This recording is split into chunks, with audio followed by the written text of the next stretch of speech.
The line at the café moved slowly, the hum of espresso machines filling the air like a tired sigh. Marcus Hale checked his watch for the third time in 2 minutes. $15 billion. That was the valuation of the company he'd built from nothing. Yet here he was, irritated because his coffee was taking too long.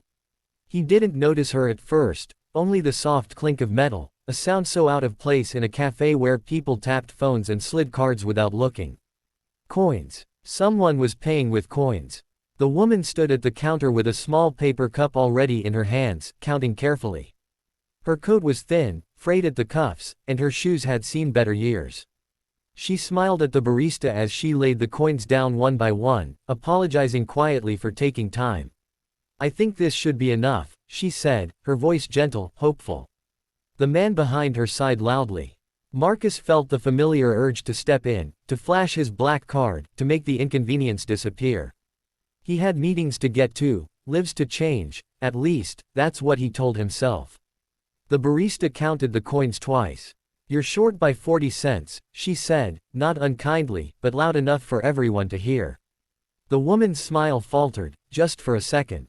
She searched her pockets, her bag, even the lining of her coat, hands trembling as she came up empty. "I'm sorry," she whispered. "That's all I have." The man behind her scoffed. Marcus felt irritation rising again, this time mixed with something else he didn't like, discomfort. "I'll just take the smaller cup," the woman said quickly, forcing her smile back into place, as if shrinking her order could also shrink the moment. "It's okay." She looked relieved to have found a solution that didn't involve asking for help. The barista nodded and began to pour the coffee back, some of it splashing into the sink. Before Marcus could stop himself, he stepped forward. "I've got it," he said, already pulling out his wallet. It was an easy gesture, one he'd made 1,000 times without thinking. Charity is reflex. Efficiency is virtue. The woman turned, surprise widening her eyes. "Oh no," she said softly.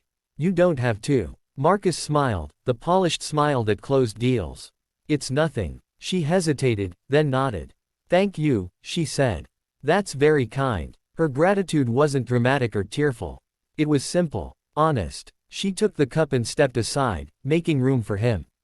As she passed, she looked up at him again and smiled. Not the strained smile from before, but a warm one, the kind that lingered. "I hope you have a good day," she said, as if she truly meant it. Marcus ordered his coffee and waited, expecting the moment to pass like all the others. But it didn't. As he picked up his cup, he noticed the woman sitting alone at a small table near the window, both hands wrapped around her coffee as if it were something precious. She wasn't on her phone.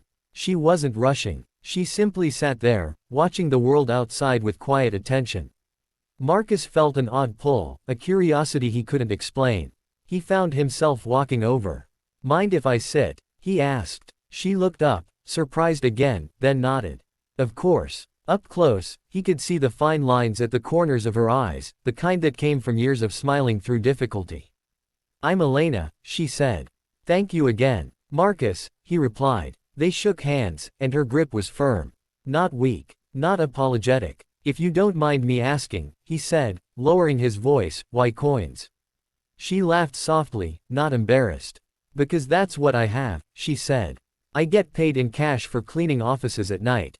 Tips sometimes. Coins add up." She shrugged. "Every little bit counts." Marcus nodded, unsure what to say. He was used to numbers that existed only on screens, to wealth that moved invisibly. Coins felt real, heavy. "Do you come here often?" he asked. "Once a week," Elena said. "It's my treat. After a long night, I come here before going home. It reminds me that I'm still allowed small joys." She looked down at her cup, then back at him. "I lost my husband 3 years ago. Cancer. We used to come here together when we were younger, when this place was just a tiny shop. He loved the smell." Her smile softened, tinged with sadness but not broken by it. "Now I come alone. But it still makes me happy." Marcus felt something shift inside him. He thought of his own mornings, rushed, transactional, always thinking of the next thing. Happiness, for him, had become a moving target. "You don't feel resentful?" he asked before he could stop himself. "I mean, after everything." Elena considered the question. "Of course I do," she said honestly. Some days are very hard. But resentment doesn't pay the bills, and it doesn't bring him back. Smiling helps me breathe, and breathing helps me keep going. She lifted her cup slightly. This coffee helps too. They sat in silence for a moment, the noise of the café fading into the background. Marcus checked his watch again out of habit, then stopped. For the first time in a long while, he didn't feel the urge to leave. You know, he said slowly, I run a company that designs office spaces. We're in hundreds of buildings downtown. Elena raised her eyebrows. That sounds important. It's busy, Marcus said. We talk a lot about culture, about valuing people.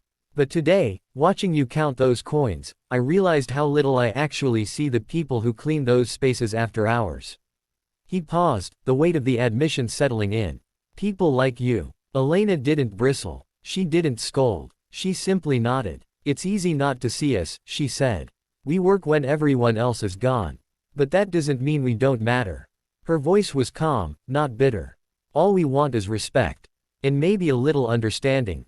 Something in Marcus broke open then, not in a dramatic way, but like a door finally unlocked. He thought of the janitors he'd passed without a glance, the cleaning crews outsourced to save costs, the emails about efficiency and margins. You're right, he said quietly. You matter. When he stood to leave, Marcus felt different. Lighter, but also heavier with responsibility. Elena, he said, would you be willing to talk more sometime? I'd like to hear your ideas about the places you clean. What works? What doesn't? She looked at him skeptically, then smiled. If you're serious, she said, I'd be happy to. Over the next few weeks, Marcus made changes that surprised everyone, including himself. He started working late, walking the buildings after hours, introducing himself to the cleaning staff. He listened. He learned names. He learned stories. He raised wages, improved schedules, added benefits. Not as a press move, not as a headline, but because he could no longer pretend not to see. And Elena, she became a quiet advisor, pointing out things no executive report ever had. Corners that were always missed because of poor lighting. Break rooms that felt like afterthoughts. Simple fixes that made people feel human. Marcus invited her to company meetings. Some executives questioned it. He didn't care. Months later, Marcus stood on a stage, accepting an award for workplace innovation. Cameras flashed. Applause thundered. He spoke about culture and leadership, but at the end, he told a different story. He told them about a woman who paid with coins and a smile, and how that moment taught him more about value than any balance she'd ever had. In the audience, Elena watched from the back, her hands clasped, her smile quiet and proud. Marcus found her eyes and nodded, a silent thank you. He knew then that success wasn't about how fast the line moved or how much money changed hands.